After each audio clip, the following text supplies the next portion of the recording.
वैसे आप सभी जानते हैं कि आम्रपाली और निरहुआ की जोड़ी भोजपुरी में सबसे सुपरहिट जोड़ी मानी जाती है।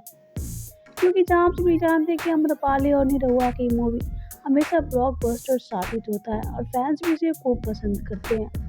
लेकिन हम यहाँ बात करने वाले आम्रपाली की शादी के बारे में। जहाँ आप सभी जानते हैं कि सोशल मीडिया पे आम्रपाली का एक वीडियो वायरल हो रहा है और दावा किया जा रहा है कि आम्रपाली दुबे ने कर ली चोरी चुपके शादी। फालतू के आपसे भी जानना चाहेंगे कि आखिर आम्रपाली दुबे ने किससे कर ली शादी। क्या आम्रपाली दुबे और निरहुआ एक दूसरे से कर लिए चोरी चुपके शादी।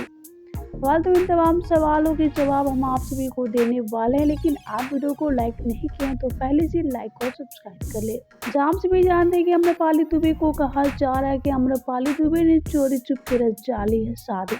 लेकिन आप सभी को बताते हैं आम्रपाली दुबे निरहुआ के साथ नहीं, बल्कि आम्रपाली दुबे की आने वाली फिल्म की शूटिंग का ये वीडियो है, जो कि आप अपने स्क्रीन पे देख पा रहे हैं।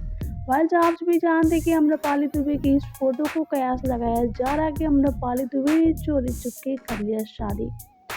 अब आप सभी की क्या राय है आम्रपाली दुबे की इस फोटो और वीडियो को लेके, हमें कमेंट करके जरूर बताइए। वीडियो अच्छा लगा हो तो वीडियो को लाइक करें, सब्सक्राइब करें और शेयर करना तो बिल्कुल ही ना भूलें। अगर आप आम्रपाली दुबे के फैंस हैं तो हमें कमेंट करके ज़रूर बताइए कि आप सभी को आम्रपाली दुबे और निरहुआ की जोड़ी कैसी लगती है।